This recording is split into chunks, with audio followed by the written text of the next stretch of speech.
Queridos, quem gosta de ser deixado para trás? Quem gosta de perceber que não é prioridade entre o seu círculo de amizade? Ninguém, né? Quem gosta de perceber que teve um aniversário ou um casamento e aí você olhou e pessoa próxima a você e de repente você não está inserida na lista de convidados ou não? Porque ontem eu estava passando ali e aí tinha uma turma fazendo um churrasco e brincadeira, já ficaram com medo, né?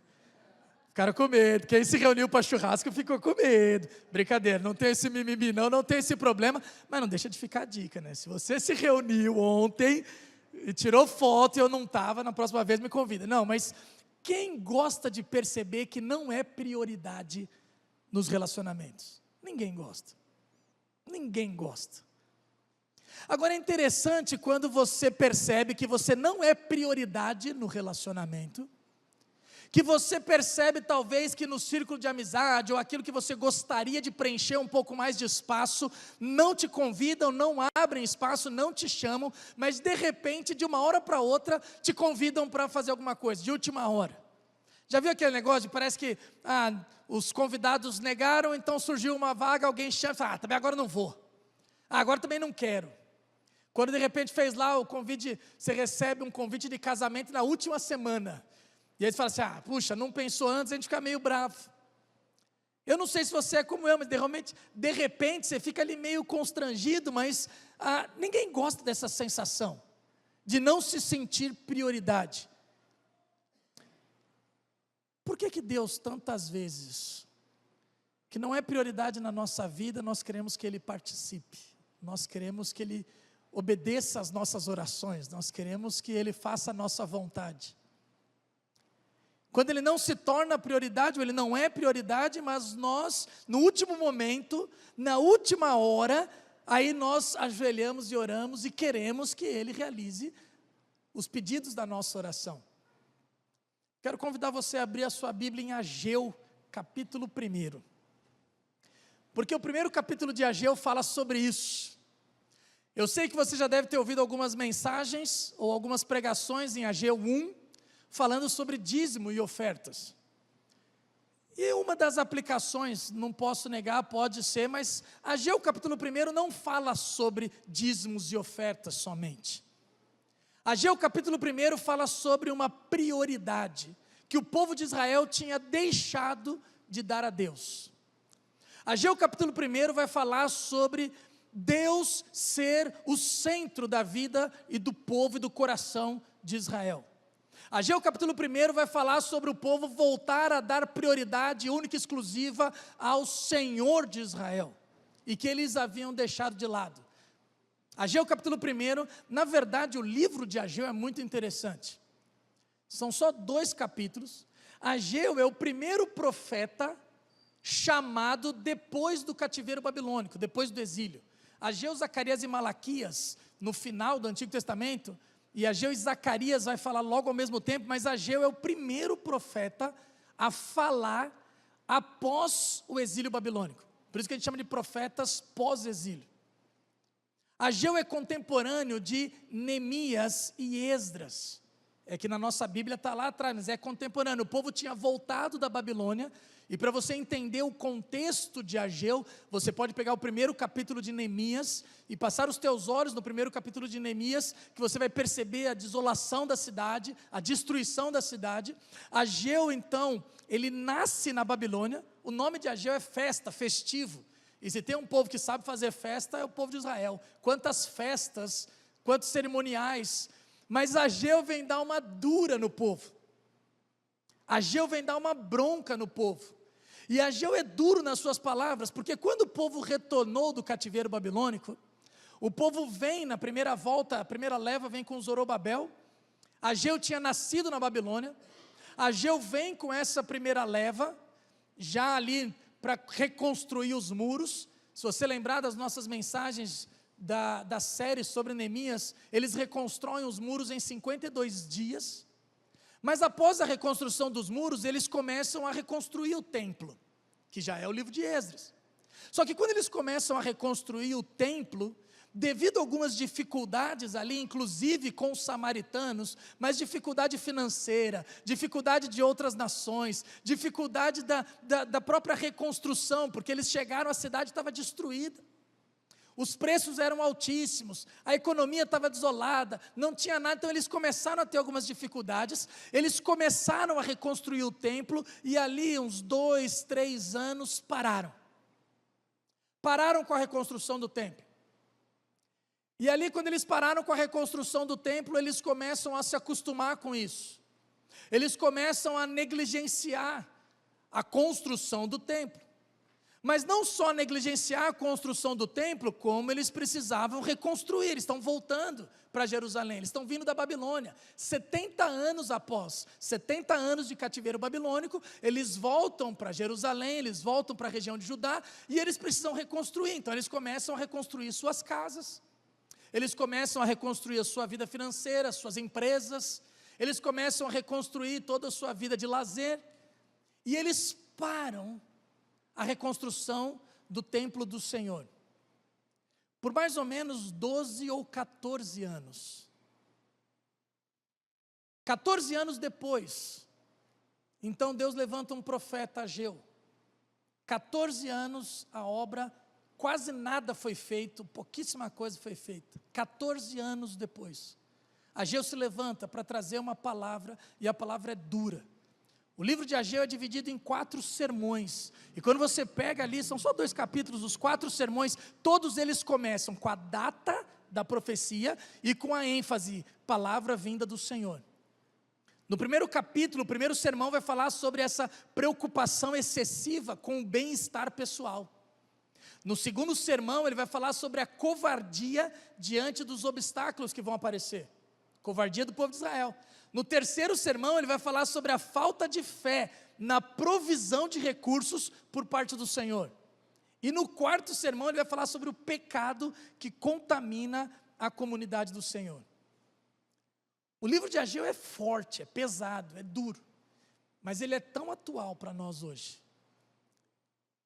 E o título que eu quero dar para essa mensagem é: Deus não se revela aonde Ele não é prioridade.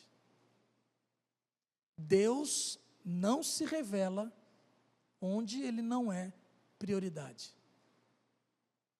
O povo de Israel não prioriza o Senhor, negligenciaram a obra do Senhor, negligenciaram a construção do templo do Senhor, e depois questionavam, por que a vida não ia para frente, por que as coisas não aconteciam, por que o salário não durava, por que o salário não consegue chegar no final do mês, por que os meus sonhos, os planos não se concretizam, por que a coisa não anda?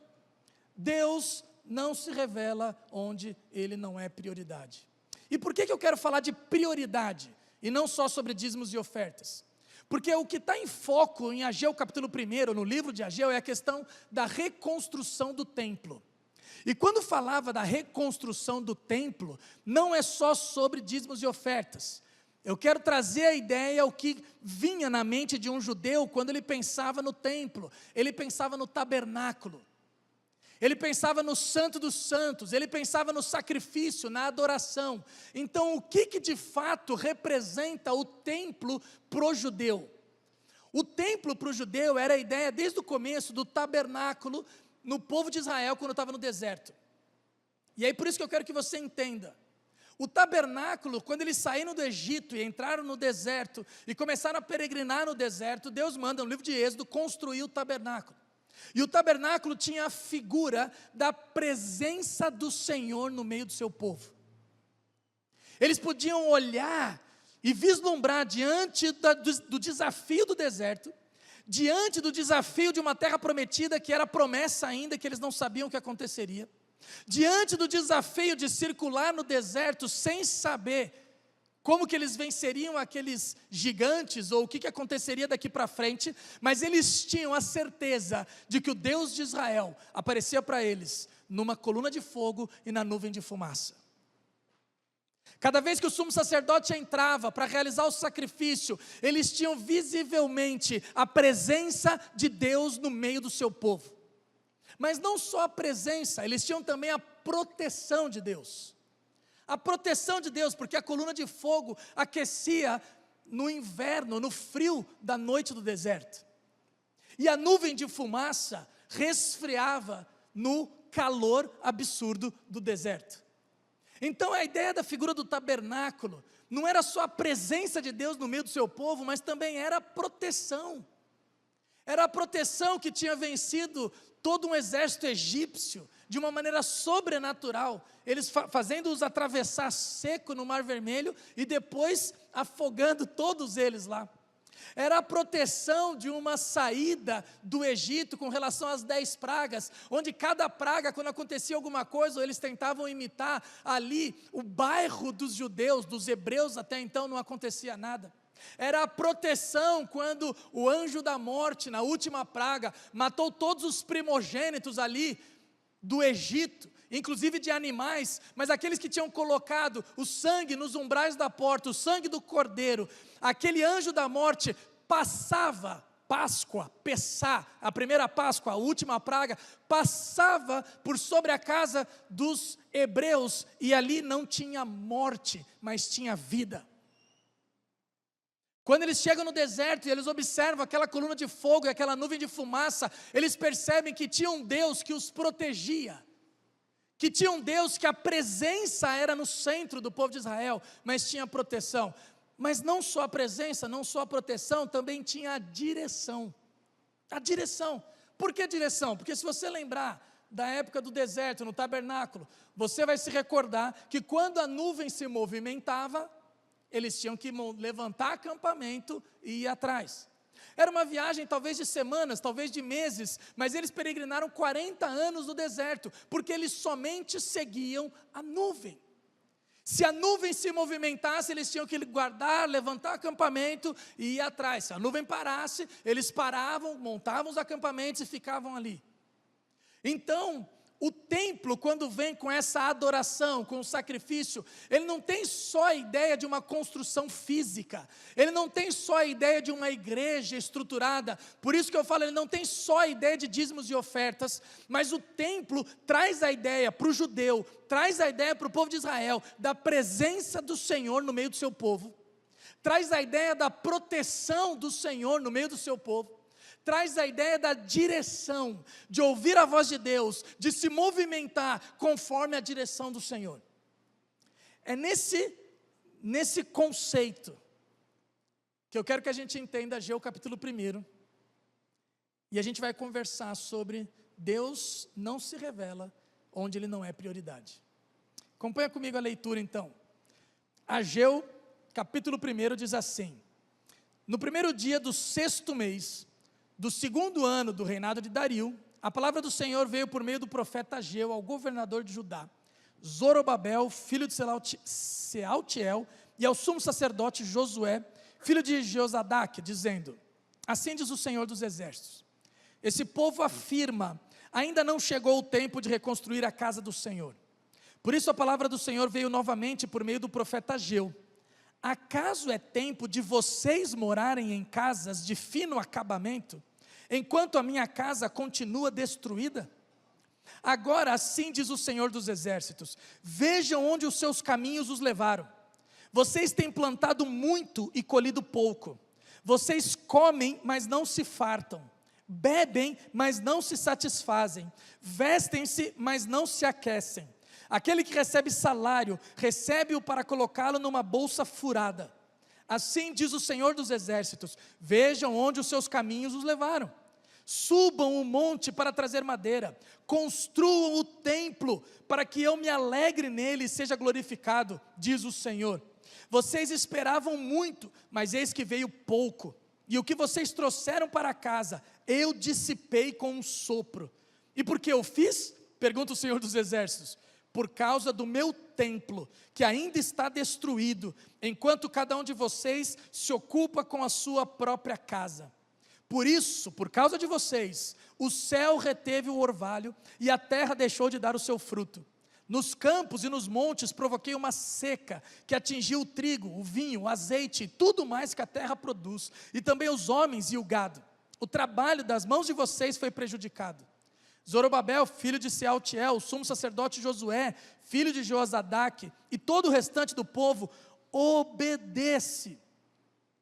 obedeceram à voz do Senhor, o seu Deus, por causa da palavra do profeta Ageu, a quem o Senhor, o seu Deus, enviara. E o povo temeu o Senhor. Feche seus olhos. Deus, em nome de Jesus, obrigado pela sua palavra. Nós nos submetemos a ela e pedimos agora que o teu Santo Espírito possa trazer a iluminação, nos ensinando, nos desafiando, nos confrontando, nos consolando nessa manhã, em nome de Jesus. Amém. Amém. Quando nós olhamos para essa passagem firme, e eu vou me ater somente a esse primeiro sermão, e depois, a gente já percebeu que logo que eles ouviram essa dura palavra, eles obedeceram essa palavra, e Deus fala, eu estou com vocês, e vamos juntos e tudo mais. Mas é interessante a gente lembrar desse contexto, e por isso que eu quero trazer a ideia de prioridade. E quando eu olho para esse trecho, e eu falo que Ageu é tão atual, e porque tem tão a ver conosco, vamos dizer assim, porque ele trata sobre algumas prioridades, ou falta de prioridade, que nós reproduzimos nos dias de hoje. Nós negligenciamos, e eu não estou falando da construção de um templo. Hoje, graças a Deus, nós temos templos bem construídos, bem caprichados, nós temos ar-condicionado, nós temos porcelanato, nós temos, esse não é o nosso problema. E às vezes a gente olha para isso, olha para textos como esse e fala assim, não, eu dou o dízimo, eu não tenho problema, meu dízimo está lá todo mês. Enquanto o Ageu, capítulo 1, não está falando só sobre dízimo, ele está falando sobre a prioridade que você dá ao Senhor, a prioridade que você dá à presença, à direção do Senhor na sua vida. Por isso eu quero trazer, olhando para Ageu, 1º capítulo, eu quero trazer algumas questões de prioridade que nós temos negligenciado. E a primeira que eu vejo é a prioridade no tempo. Prioridade no tempo. Porque se você prestou atenção na leitura que nós fizemos, ele fala no versículo 4, na verdade no versículo 2, assim diz o Senhor dos Exércitos, este povo afirma, ainda não chegou o tempo de reconstruir a casa do Senhor. Quem que está dizendo isso?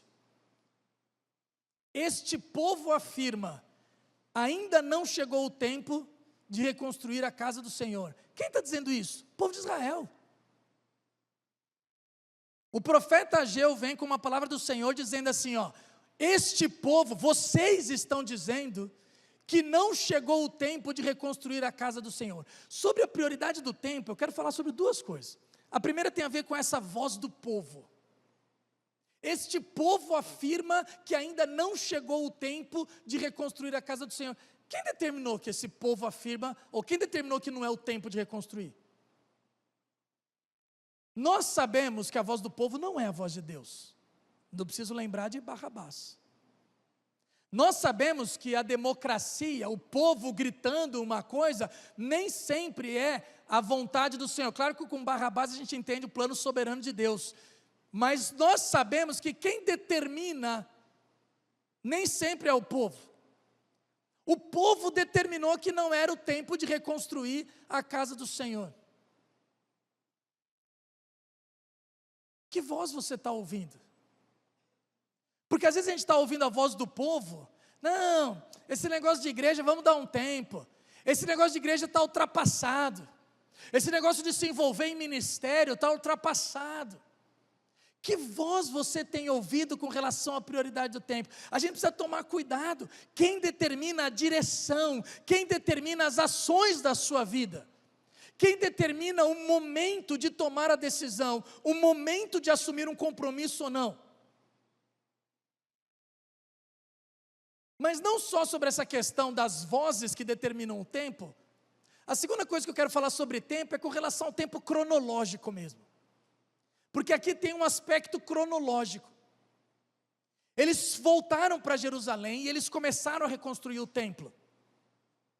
E quando eles começaram a reconstruir o templo, eles ficaram talvez uns 2, 3 anos reconstruindo o templo, e por conta de dificuldades, por conta de oposição, por conta de dificuldades internas com relação aos samaritanos, eles deixaram de reconstruir o templo, e por 14 anos eles ficaram parados, entre 12 a 14 anos, sem fazer nada mais.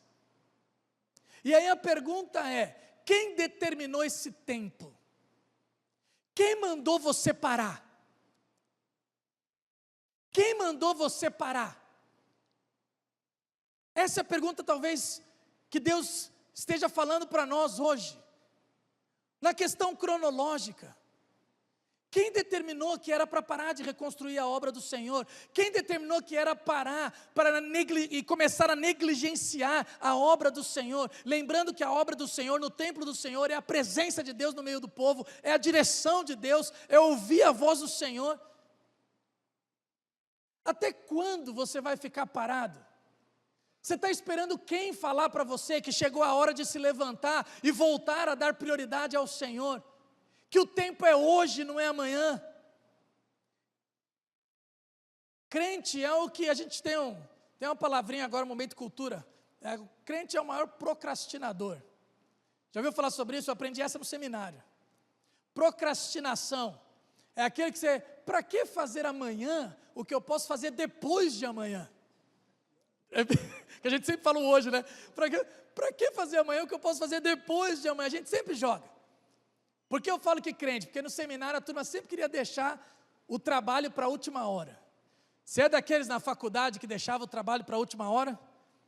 Você é daquele que vai, e a gente sempre tem ideia, não, na última hora, e a gente usa ainda as desculpas, não, é que eu trabalho sob pressão.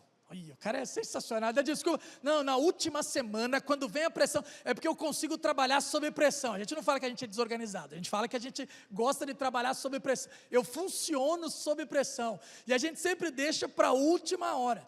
O pessoal que está dando risada aí, eu já sei qual é a sua, fica tranquilo, sempre há tempo de mudar, o tempo é hoje, não, brincadeira. Isso aí cada um vai ter as suas dinâmicas, mas o fato é que o povo simplesmente deixa para depois. E a gente vai se acostumando como o povo de Israel. Passou anos, foi negligenciando a obra do Senhor. E o tempo é hoje, querido. O tempo é hoje. Quem falou para você que era para você parar? Quem falou para você que não era mais para você estar envolvido em ministério? Quem falou para você que preciso de um tempo, preciso ficar afastado, não posso mais me envolver? Quem falou para você que o tempo era de sentar e esquentar banco? Não existe isso.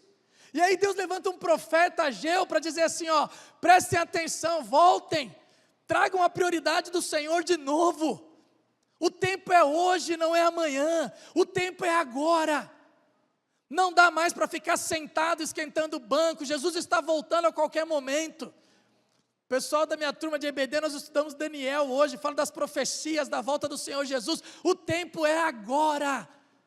Nós estamos vivendo os últimos tempos. Não dá mais para negligenciar a obra do Senhor. Não dá mais para negligenciar a presença do Senhor, a direção do Senhor no nosso meio. E talvez você se pergunte, né?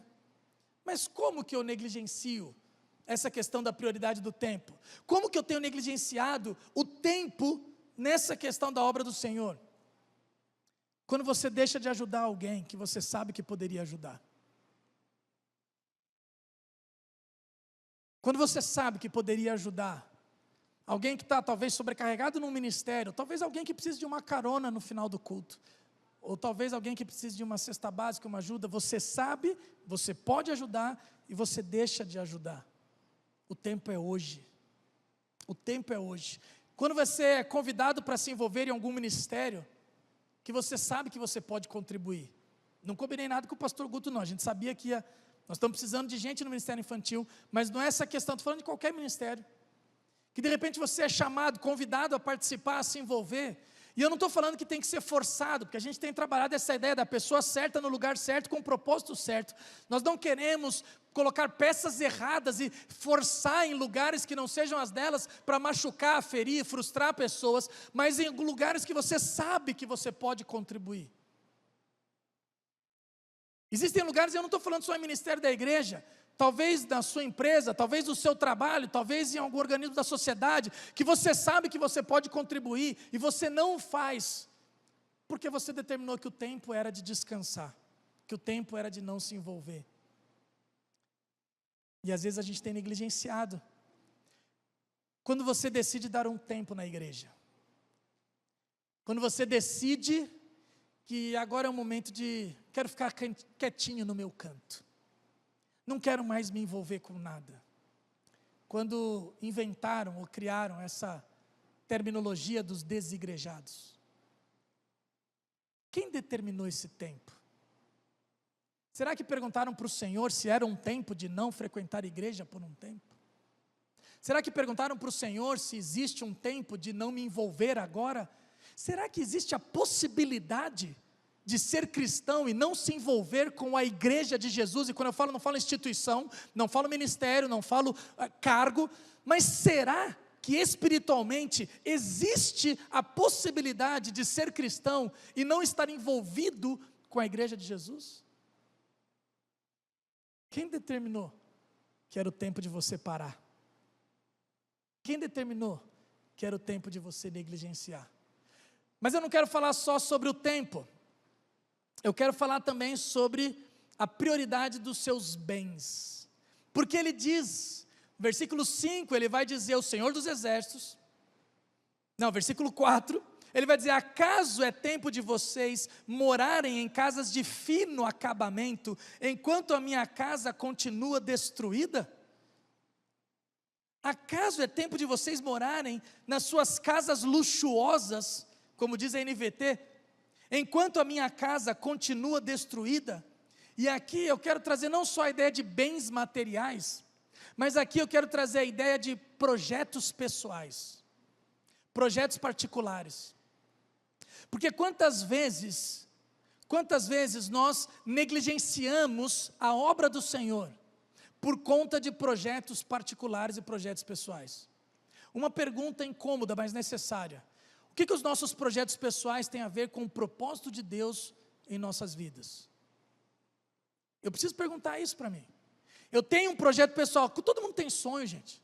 Todo mundo tem sonho, todo mundo deseja alcançar algumas coisas. Eu tenho projetos pessoais, eu tenho sonhos particulares, e eu preciso perguntar para o Senhor: Senhor, o que isso tem a ver com o teu propósito na minha vida? Como que eu posso encaixar dentro dos meus projetos pessoais, dentro dos meus sonhos particulares? Eu quero te glorificar, e eu preciso estar atento a isso, eu preciso prestar atenção nisso, porque aquela turma estava negligenciando a construção da obra do Senhor, porque eles começaram a construir a sua própria casa. Então eu abro mão de um projeto coletivo para ficar num projeto particular. O profeta Ageu vai bater de frente com o individualismo, com esse egoísmo. E aí cada vez mais nós vivemos uma sociedade egoísta, individualista. Nós vivemos uma sociedade que eu abraço os meus projetos particulares e eu deixo de lado projetos coletivos. Eu não ajudo, eu não contribuo, eu não estendo a mão a projetos que possam ser coletivos, que tragam glória ao nome do Senhor, em prol dos meus sonhos particulares.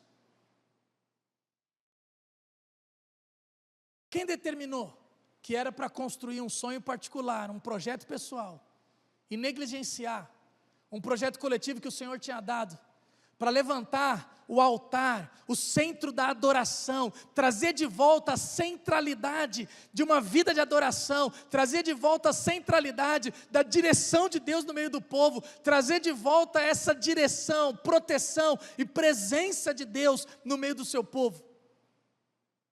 E talvez você se pergunte também, como então que a gente tem negligenciado essa questão de prioridade na questão dos bens? Todas as vezes que os nossos projetos pessoais são colocados à frente de Deus, todas as vezes quando o seu dinheiro é usado somente para você mesmo, para os meus sonhos e o de mais ninguém. Eu não estou falando somente sobre dízimo. Deus te capacitou, e você tem recebido tanto de Deus em termos de conhecimento, em termos de estudos, em termos de capacidade.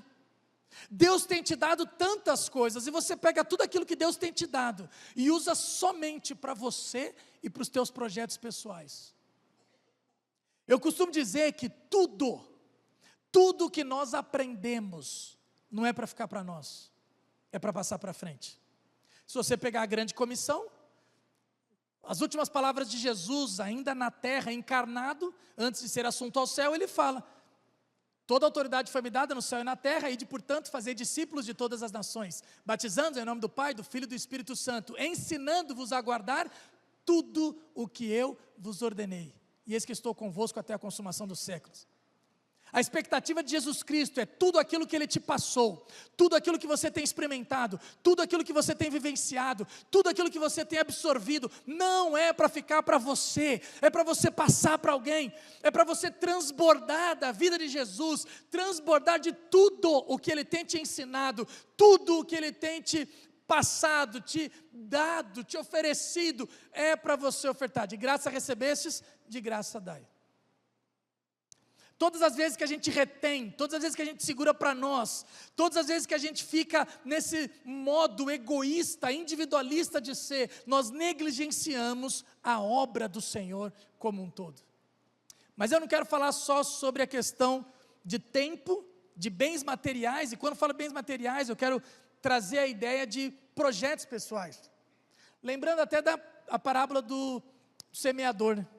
Lembra do semeador que saiu a semear? Marcos capítulo 4. E ele vai falar que uma semente caiu no meio dos espinhos. E que ela começa a crescer. E é muito interessante, quando ela começa a crescer, ele diz assim que o desejo de possuir mais coisas, o engano das riquezas, essa ansiedade pela vida sufoca. E ela deixa de ser frutífera. Muitas vezes é essa questão dos projetos pessoais, o desejo de conquistar mais, o engano das riquezas, sufocam, e a gente começa a negligenciar a obra do Senhor. Mas por fim, eu quero trazer a ideia de prioridade na obra de Deus, na construção do templo. Como eu disse, quando eles retornam para Jerusalém, eles começam a construção do templo. A presença do Senhor era o coração da vida de Israel. A reconstrução do templo tinha esse objetivo, de trazer de volta um estilo de vida, onde o Senhor fosse adorado, onde o Senhor fosse o rei, onde o Senhor fosse a única direção. Eu quero trazer de volta essa ideia do tabernáculo, porque esse é o coração de Deus. Gente, se você pegar até João, capítulo 1, quando o evangelista vai falar sobre Jesus, ele está dizendo: o verbo se fez carne, e o verbo habitou entre nós. Essa palavra habitou entre nós, João 1,14, acho, esse habitou entre nós do grego é tabernaculou. O verbo era Deus, o verbo estava com Deus. Lá no primeiro versículo, ele vai descrevendo toda essa questão de Jesus, e no versículo 14 fala: o verbo se fez carne e tabernaculou entre nós. O judeu, ao ouvir isso, mesmo tantos anos depois, na cabeça dele já vem a ideia do tabernáculo. Esse aqui é a presença de Deus no meio do povo. Esse aqui é a direção de Deus no meio do povo. Pode ouvir a voz dele. Esse aqui é a proteção, o poder de Deus. Essa é a ideia. Quando nós negligenciamos a obra do Senhor, nós negligenciamos, não é só a construção de um templo, de um prédio, nós negligenciamos a presença de Deus no nosso meio. Nós negligenciamos a centralidade da adoração, uma vida de adorador no nosso meio. Nós achamos que não tem problema, não, tem gente fazendo. Não, queridos. Quando eu paro, sem ninguém ter determinado, quando eu começo a negligenciar esse tempo, quando eu começo a negligenciar esses projetos pessoais, negligenciar a presença de Deus ante a projetos pessoais, quando eu começo a negligenciar a obra do Senhor, e aí eu não percebo que as consequências não tem relação a Deus, é com a gente mesmo. A gente acha que Deus está sofrendo, que Deus está... Não, quem sofre as consequências da negligência da obra do Senhor, somos nós.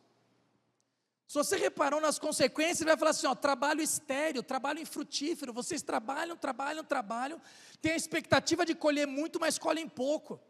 Vocês, a ideia da insatisfação, vocês comem e não se fartam, vocês bebem e não ficam satisfeitos. Vocês não conseguem produzir nada, necessidade e pobreza. Gente, quando olha para o retrato de hoje, nós vivemos assim. A impressão de trabalhar muito, um trabalho estéril, um trabalho infrutífero, uma insatisfação generalizada. Parece que nada está bom, nada aquece o coração, nada deixa a gente feliz. Uma necessidade e uma pobreza. Então a gente negligencia, e o problema é mais ou menos, não estou me comparando a Deus, é só didática, e um hashtag fica a dica. É mais ou menos quando você faz um churrasco e não me convida, achando que eu vou ficar triste. Você que está perdendo, gente. Entendeu? Você faz o churrasco, não me convida e acha que eu vou ficar... É você que está perdendo. Não estou me comparando a Deus, é só didaticamente, fica a dica para não me deixar fora dos próximos. Mas a ideia é, a gente acha que vai negligenciar a obra do Senhor, que Deus vai ser prejudicado. Que Deus vai ter crise de choro, porque você não olhou para Ele. Não, o prejudicado somos nós. As consequências são nossas. Nós negligenciamos a obra do Senhor e quem sofre é a gente. A questão, novamente, não é só sobre dízimo. Envolve, claro, mas nós temos, graças a Deus, vivendo uma época diferente com relação a dízimos e ofertas, não só na nossa igreja, vamos pensar em quadro mundial de cristianismo. A questão não é essa, a questão é a prioridade da presença de Deus. Quando nós deixamos para segundo plano tudo que envolve espiritualidade, nós negligenciamos a obra do Senhor. Quando você deixa de orar e ler a Bíblia, e deixa a leitura da palavra de Deus, deixa de ser prioridade na tua vida, quando momentos de devocional deixam de ser prioridade na sua vida, você está negligenciando a obra do Senhor.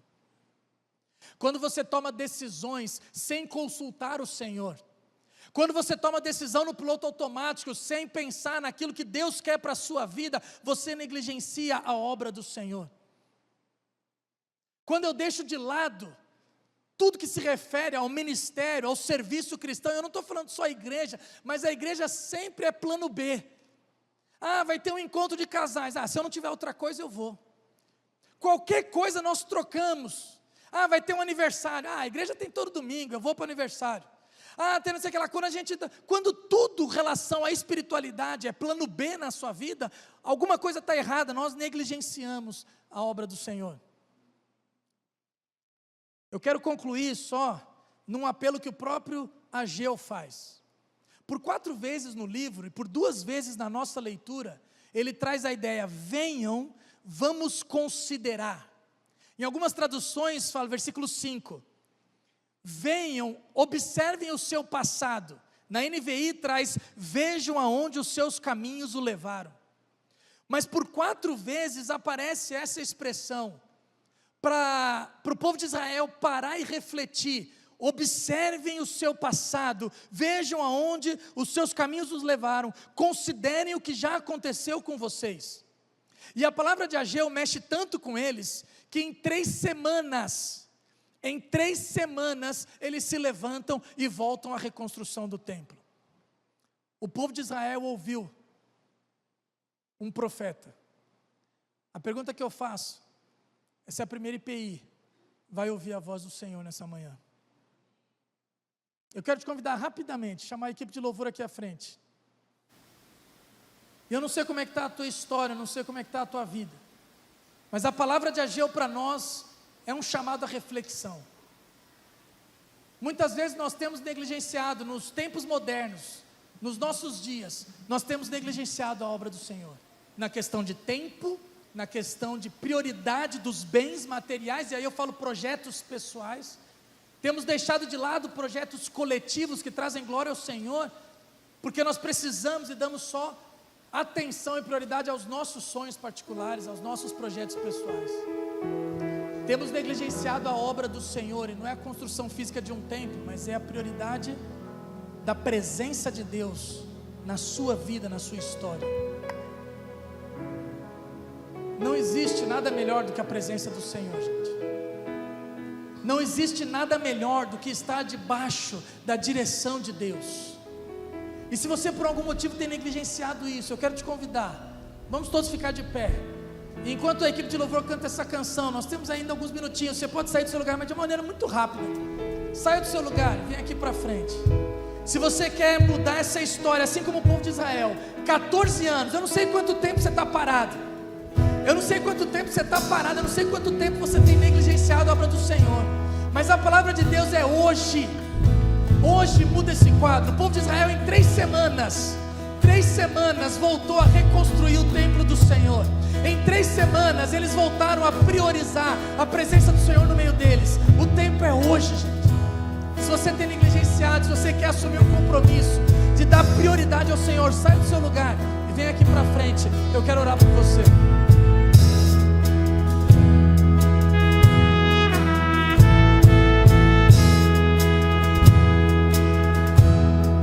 No mundo busquei, mas não preencheu-me. Canções tão vazias, tesouros que um dia. Essa é a ideia. O mundo não preenche. O mundo não preenche aquilo que só Deus pode preencher. Então você vê. E Ele está te chamando hoje para perto. Se você quer priorizar o trouxe Senhor, pra perto. saia do seu lugar, vem aqui para frente. Assuma o compromisso de trazer o Senhor como prioridade da sua vida. É satisfeito em teu amor. Não há nada melhor, não há nada melhor, não há nada melhor que o meu Deus.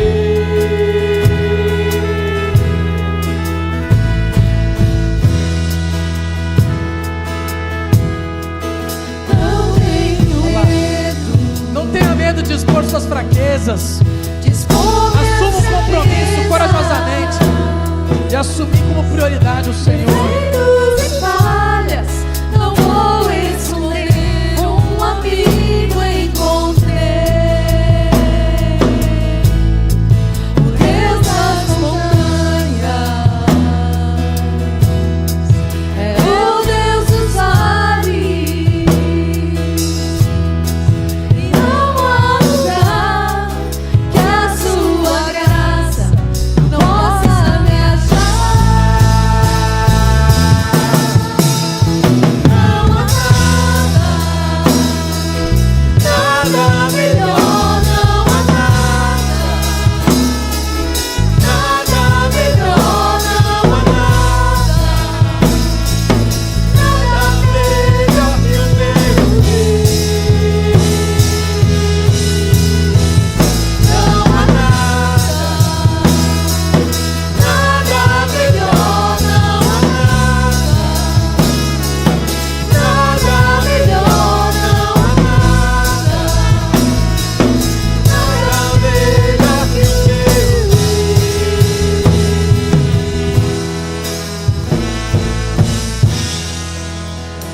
Nós fazemos isso, gente, não é para te constranger, não é para você passar vergonha aqui na frente. É porque assim como Ageu chamou a atenção do povo de Israel, e eles precisaram tomar um posicionamento. Eles precisaram mudar a rota e começar a construir. Eu quero te chamar hoje a mudar a rota da sua vida. Mas também não quero dizer para você que você vai assumir qualquer coisa que te convidarem. Eu quero te convidar a orar ao Senhor, mas ficar com os olhos abertos quando aparecer uma oportunidade de se envolver com a igreja de Jesus, se envolver com a cidade para ser sal da terra e luz do mundo, se envolver em ministério, sim, porque quem determinou que era o tempo de você parar? Talvez seja hoje o tempo de você assumir o compromisso e voltar a dar prioridade à presença de Deus na tua vida. Deus, em nome do Senhor Jesus, nós queremos orar ao Senhor e clamar. Eu quero clamar pelos meus irmãos e irmãs que estão aqui na frente, e por tantos outros que o Teu Espírito Santo tem falado, dizendo: Pai, nos ajuda. Primeiro, Pai, nos perdoa quando tantas vezes negligenciamos a Tua obra, quando tantas vezes negligenciamos essa questão do tempo e paramos ou ouvimos outras vozes que não a do Senhor. e determinamos que é hora de parar, de descansar, quando o Senhor está clamando por trabalhadores. Deus, em nome de Jesus, nos ajuda, Pai, a largarmos os nossos projetos pessoais e a olharmos para aquilo que o Senhor tem como projeto coletivo, que vai trazer honra e glória ao Teu santo nome. Deus, tem misericórdia da nossa vida e nos ajuda, porque queremos como igreja hoje, como primeiro IPI, dizer que nós priorizamos a Tua presença no nosso meio, que nós queremos dar prioridade ao Senhor, a Tua direção, a Tua voz, a Tua vontade para as nossas vidas, a partir de hoje, em nome do Senhor Jesus. Nos ajuda, Pai. Ajuda os meus irmãos aqui a viverem uma nova realidade a partir de hoje, a viverem uma nova história, a novos sonhos, a novos desafios, em nome do Senhor Jesus, a partir de hoje. Pai, muito obrigado pela Tua palavra. Nos despede em segurança, Deus. Leva de volta para as nossas casas, e que durante a semana a gente possa glorificar o Teu santo nome com as nossas vidas e com as nossas atitudes, em nome do Senhor Jesus. Amém e amém. Amém, queridos. Você pode voltar para o seu lugar. Pastor Guto, vou dar a bênção ao final.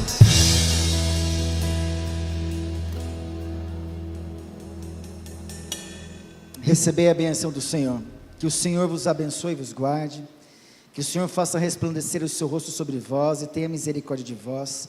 Que o Senhor sobre vós levante o seu rosto e vos dê a paz.